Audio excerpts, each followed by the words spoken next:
ಉತ್ತರ ಕರ್ನಾಟಕ ಭಾಗದ ಕುರುಬ ಸಮುದಾಯಕ್ಕೆ ಈ ಕ್ಯಾಬಿನೆಟ್ ಅಲ್ಲಿ ಪ್ರಾತಿನಿಧ್ಯ ಸಿಕ್ಕಿಲ್ಲ. ಸಿದ್ದರಾಮಯ್ಯ ಅವರು ಬಸವರಾಜ ಶಿವಣ್ಣನವರವರ ಹೆಸರನ್ನ ಪ್ರಪೋಸ್ ಮಾಡಿದ್ರು, ಹೈಕಮಾಂಡ್ ಮುಂದೆ ಇಟ್ಟಿದ್ರು, ರಿಜೆಕ್ಟ್ ಆಗಿದೆ ಅದು. ಯತೀಂದ್ರ ಸಿದ್ದರಾಮಯ್ಯ ಮತ್ತು ಭೈರತಿ ಸುರೇಶ್ ಇಬ್ಬರೂ ಕೂಡ ದಕ್ಷಿಣ ಕರ್ನಾಟಕದವರು. ಉತ್ತರ ಕರ್ನಾಟಕದವರಿಗೆ ಅವಕಾಶ ಸಿಕ್ಕಿಲ್ಲ. ಉತ್ತರ ಕರ್ನಾಟಕದಲ್ಲಿ ದೊಡ್ಡ ಸಂಖ್ಯೆಯಲ್ಲಿ ಕುರುಬ ಸಮುದಾಯ ಇದೆ. ಮತ್ತವರು ಸಿದ್ದರಾಮಯ್ಯ ಅವರ ಕಾರಣಕ್ಕಾಗಿ ಕಾಂಗ್ರೆಸ್ ಅನ್ನು ಬೆಂಬಲಿಸಿಕೊಂಡು ಬಂದಿದ್ದಾರೆ. ಈಗ ಆ ಭಾಗದ ಕುರುಬ ಸಮುದಾಯಕ್ಕೆ ಅವಕಾಶ ಸಿಗಲಿಲ್ಲ. ಸಿದ್ದರಾಮಯ್ಯ ಅವರು ಕೊಟ್ಟಂತ ಹೆಸರನ್ನೇ ಪರಿಗಣಿಸಿಲ್ಲ. ಇದು ನೆಗೆಟಿವ್ ಇಂಪ್ಯಾಕ್ಟ್ ಆಗುತ್ತೆ, ನಕಾರಾತ್ಮಕ ಪರಿಣಾಮ ಬೀರುತ್ತೆ ಅನ್ನುವ ಆತಂಕ ಇರೋದು ಕಾಂಗ್ರೆಸ್ನಲ್ಲಿ ಸದ್ಯ.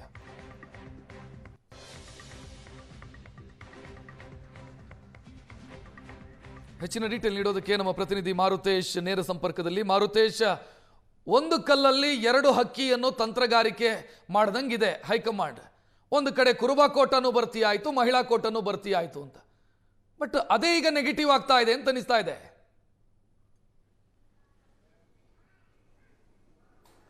ಖಂಡಿತ ರಕ್ಷತೆ, ಯಾಕೆಂದ್ರೆ ಒಂದು ಸ್ಥಾನ ಉಳಿಸೋದಕ್ಕೆ ಹೋಗಿ ಈಗ ಅದೇ ದೊಡ್ಡ ಮಟ್ಟದಲ್ಲಿ ಪ್ರತಿರೋಧವನ್ನು ವ್ಯಕ್ತಪಡಿಸಲಾಗ್ತಾ ಇದೆ. ಬಹುಶಃ ಆ ಆಕ್ರೋಶ ಕುರುಬ ಸಮುದಾಯದಿಂದ ವ್ಯಕ್ತವಾದ ಕಾರಣಕ್ಕಾಗಿಯೋ ಏನೋ ಮಾಜಿ ಮುಖ್ಯಮಂತ್ರಿ ಸಿದ್ದರಾಮಯ್ಯನವರು ಪ್ರಮಾಣ ವಚನ ಸ್ವೀಕಾರಕ್ಕೆ ಹೋಗಬಾರದು ಅನ್ನುವಂಥ ಡೈರೆಕ್ಷನ್ಸ್ ಅನ್ನ ಗಾಯತ್ರಿ ಶಾಂತೇಗೌಡರು ಕೊಟ್ಟಿದ್ರು. ಜೊತೆಗೆ ಸಿಎಂ ಕೂಡ ಕರೆ ಮಾಡಲೇ ಇಲ್ಲ ಅವರನ್ನ ಪ್ರಮಾಣ ವಚನ ಕಾರ್ಯಕ್ರಮಕ್ಕೆ ಬನ್ನಿ ಅಂತ ಹೇಳಿ. ಅಂದ್ರೆ ಅಷ್ಟರ ಮಟ್ಟಿಗೆ ಸಮುದಾಯದ ಕೋಪವನ್ನು ಕೂಡ ಸಿದ್ದರಾಮಯ್ಯನವರು ಎದುರಿಸಬೇಕಾಯಿತು.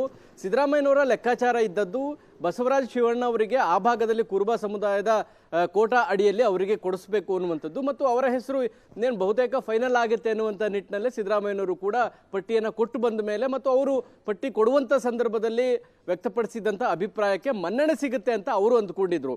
ಆದರೆ ಹೈಕಮಾಂಡ್ ಇನ್ನೊಬ್ಬರಿಗೆ ಹೆಚ್ಚಿನ ಅವಕಾಶ ಕೊಡೋಣ, ಮಹಿಳಾ ಕೋಟಾ, ಜಿಲ್ಲಾ ಪ್ರಾತಿನಿಧ್ಯ ಕೋಟಾ, ಜೊತೆಗೆ ಕುರುಬ ಸಮುದಾಯದವರು ಅನ್ನುವ ಕಾರಣಕ್ಕಾಗಿ ಚಿಕ್ಕಮಗಳೂರಿನ ಗಾಯತ್ರಿ ಶಾಂತೇಗೌಡರಿಗೆ ಅವಕಾಶವನ್ನು ಮಾಡಿಕೊಟ್ರು. ಸೊ ಇದು ಈಗ ಕಾಂಗ್ರೆಸ್ನ ಒಳಗೆ, ಅದರಲ್ಲೂ ಕುರುಬ ಸಮುದಾಯದಲ್ಲಿ ದೊಡ್ಡ ಮಟ್ಟದ ಆಕ್ರೋಶ ಕಾರಣವಾಗ್ತಾ ಇದೆ. ಯಾಕೆಂದ್ರೆ ಉತ್ತರ ಕರ್ನಾಟಕ ಭಾಗದಲ್ಲಿ ಕುರುಬ ಸಮುದಾಯದ ಪ್ರಮಾಣ ಮತ್ತು ವೋಟ್ ಬ್ಯಾಂಕ್ ಬಹಳ ದೊಡ್ಡ ಪ್ರಮಾಣದಲ್ಲಿದೆ. ಮತ್ತು ಹಾವೇರಿಯಲ್ಲಿ ಬಸವರಾಜ ಶಿವಣ್ಣನವರ ಪ್ರತಿನಿಧಿಸುವಂಥ ಕ್ಷೇತ್ರದಲ್ಲೇ ಕುರುಬ ಸಮುದಾಯದ ಪೀಠ ಇದೆ. ಆ ಪೀಠ ಏನು ಹೇಳುತ್ತೋ ಅದರ ಪ್ರಕಾರವೇ ಸಮುದಾಯದವರು ನಡೆದುಕೊಳ್ತಾರೆ ಅನ್ನುವಂತಹ ಪ್ರತೀತಿ ಇದೆ. ಆ ಕ್ಷೇತ್ರ ಪ್ರತಿನಿಧಿಸುವಂತಹ ಶಾಸಕನಿಗೆ ಅವಕಾಶ ಸಿಗದೇ ಇರುವಂಥದ್ದು, ಅದರಲ್ಲೂ ಕೂಡ ಸಿದ್ದರಾಮಯ್ಯನವರು ಪ್ರತಿಪಾದಿಸಿದ್ರೂ ಕೂಡ ಅವಕಾಶ ಸಿಗದೇ ಇರುವಂಥದ್ದು ಒಂದು ವ್ಯಾಪಕವಾದಂಥ ಚರ್ಚೆಗೆ ಒಳಪಡ್ತಾ ಇದೆ. ಸಿದ್ದರಾಮಯ್ಯನವರ ಅಭಿಪ್ರಾಯಕ್ಕೆ ಹಾಗಿದ್ರೆ ಮನ್ನಣೆ ಸಿಗ್ತಾ ಇಲ್ವಾ ಅನ್ನುವಂತಹ ಆಕ್ರೋಶ ಕೂಡ ಹೊರಹಾಕಲಾಗ್ತಾ ಇದೆ. ಹಾಗಾಗಿ ಸದ್ಯಕ್ಕೆ ಒಂದು ಸ್ಥಾನವನ್ನ ಖಾಲಿ ಇಟ್ಟು ಸಚಿವ ಸಂಪುಟ ವಿಸ್ತರಣೆ ಮಾಡಬೇಕಾದಂಥ ಪರಿಸ್ಥಿತಿ ನಿರ್ಮಾಣ ಆಯಿತು. ಆದರೆ ಈಗ ಎಂಥ ಸಂಕಷ್ಟಕ್ಕೆ ಸಿಲುಕೊಂಡಿದೆ ಹೈಕಮಾಂಡ್ ಅಂತ ಹೇಳಿದ್ರೆ, ಒಂದು ಮಹಿಳಾ ಗಾಯತ್ರಿ ಶಾಂತೇಗೌಡರನ್ನ ಬಿಟ್ಟು ಬೇರೆಯವ್ರನ್ನ ಮಾಡಲಿಕ್ಕೆ ಹೋದ್ರೆ ಕುರುಬ ಸಮುದಾಯದಲ್ಲಿ ಮತ್ತಾರು ಮಹಿಳೆಯರಿಲ್ಲ, ಕೊಡ್ಲಿಕ್ಕೆ ಬರೋದಿಲ್ಲ. ಹೀಗಾಗಿ ಕೊಟ್ರೆ ಅವರಿಗೆ ಅವಕಾಶ ಕೊಡಬೇಕು, ಕೊಡಲಿಲ್ಲ ಅಂದ್ರೆ ಬೇರೆಯವ್ರಿಗೆ ಅವಕಾಶ ಕೊಟ್ರೆ ಕುರುಬ ಸಮುದಾಯಕ್ಕೆ ಸಿದ್ದರಾಮಯ್ಯನವರು ಹೇಳ್ದಂಗೆ ಒಂದು ಪ್ರಾತಿನಿಧ್ಯ ಕೂಡ ಕಡಿಮೆ ಆಗುತ್ತೆ. ಒಂದು ಸಂಕಷ್ಟದ ಪರಿಸ್ಥಿತಿಯಲ್ಲಿ ಈಗ ಹೈಕಮಾಂಡ್ ಸಿಲುಕಿಕೊಂಡಿದೆ. ಈ ಸಮಸ್ಯೆಯನ್ನ ಹೇಗೆ ಬಗೆಹರಿಸ್ತಾರೆ ಅನ್ನುವಂಥದ್ದು ಬಹಳ ದೊಡ್ಡ ಪ್ರಮಾಣದ ಒಂದು ರೀತಿ ಜಟಿಲವಾದಂಥ ಸಮಸ್ಯೆ. ಇದಕ್ಕೆ ಪರಿಹಾರವನ್ನು ಹೇಗೆ ಕಂಡುಕೊಳ್ತಾರೆ, ಸಿದ್ದರಾಮಯ್ಯನವ್ರನ್ನ ಸಮಾಧಾನ ಮಾಡ್ತಾರಾ ಇಲ್ವಾ, ಅಥವಾ ಅದಕ್ಕೆ ಪರಿಹಾರವಾಗಿ ಏನು ಸೂತ್ರಗಳನ್ನ ಹೈಕಮಾಂಡ್ ವ್ಯಕ್ತಪಡಿಸುತ್ತೆ ಅನ್ನೋದ್ರ ಬಗ್ಗೆ ಚರ್ಚೆಗಳು ಕೂಡ ನಡೀಲಿಕ್ಕೆ ಶುರುವಾಗಿದ್ದಾವೆ. ಅಂದ್ರೆ ಎರಡೆರಡು ಸೇರಿ ಒಂದೇ ಕೋಟಾದಲ್ಲಿ ಕೊಡುವಂತಹ ತೀರ್ಮಾನವನ್ನು ಯಾರು ಮಾಡಿದ್ರು ಅನ್ನೋದ್ರ ಬಗ್ಗೆಯೂ ಕೂಡ ಸಿದ್ದರಾಮಯ್ಯನವರಿಗೆ ಆಕ್ರೋಶ ಇದೆ. ಯಾಕೆಂದ್ರೆ ನಾವು ಯಾರು ಕೂಡ ಗಾಯತ್ರಿ ಶಾಂತೇಗೌಡರ ಹೆಸರನ್ನ ಪ್ರಪೋಸ್ ಮಾಡಿರಲಿಲ್ಲ, ಸಿಎಂ ಆಗ್ಲಿ ನಾನಾಗ್ಲಿ ಅನ್ನುವಂಥದ್ದು ಸಿದ್ದರಾಮಯ್ಯನವರ ಮನಸ್ಸಿನಲ್ಲಿ ಇರುವಂತಹ ಅಭಿಪ್ರಾಯ.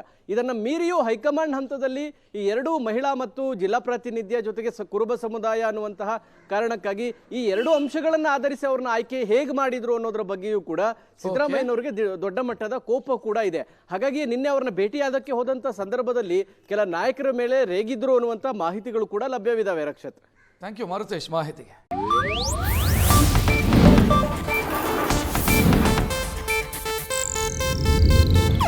ಇದು ಏಷ್ಯಾನೆಟ್ ನ್ಯೂಸ್ ನೆಟ್ವರ್ಕ್ ಪ್ರಸ್ತುತಿ.